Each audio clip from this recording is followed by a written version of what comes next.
પાવાગઢમાં goods drop તૂટતા 6 ના મોત. સ્થાનિક પોલીસ અને ફાયર બ્રિગેડની ટીમ ઘટના સ્થળે. ગુજરાતમાં 2 દિવસ ભારે વરસાદની આગાહી. 6 જિલ્લામાં રેડ એલર્ટ, 7 જિલ્લામાં ઓરેન્જ એલર્ટ જાહેર કર્યું.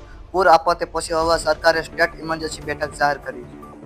રાજ્યમાં વિવિધ જિલ્લામાં 12 એનડીઆરએફની ટીમ, 20 એસડીઆરએફ ટીમ ડિપ્લોય કરવામાં આવી, જ્યારે 1 એનડીઆરએફની ટીમને વડોદરા ખાતે રિઝર્વ રાખવામાં આવી છે. આજે શનિવારે સવારના 6 વાગ્યાથી 2 વાગ્યા સુધીમાં રાજ્યના 136 તાલુકામાં વરસાદ નોંધાયો છે, જેમાં સૌથી વધુ વલસાડના કપરાડામાં 6.18 ઇંચ વરસાદ, તો સૌથી ઓછો વરસાદ છોટાઉદેપુરના સંખેડામાં 1 મીમી વરસાદ નોંધાયો છે.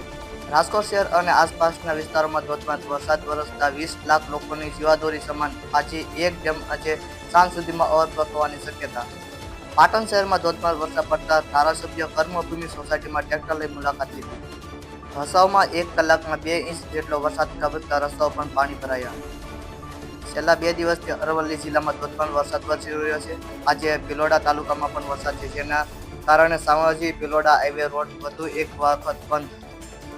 આવતીકાલની વાત કરવામાં આવે તો રેડ એલર્ટ કચ્છ, બનાસકાંઠા, મહેસાણા, સાબરકાંઠા અને અરવલ્લીમાં, ઓરેન્જ એલર્ટ રાજકોટ, મોરબી, સુરેન્દ્રનગર, પાટણ, ગાંધીનગર અને મહીસાગરમાં, યલો એલર્ટ દેવભૂમિ દ્વારકા, જામનગર, પોરબંદર, જૂનાગઢ, બોટાદ, અમદાવાદ, ખેડા, પંચમહાલ, દાહોદ, આણંદ, ભરૂચ, સુરત, નવસારી, ડાંગ, વલસાડ, દમણ અને દાદરા નગર હવેલીમાં.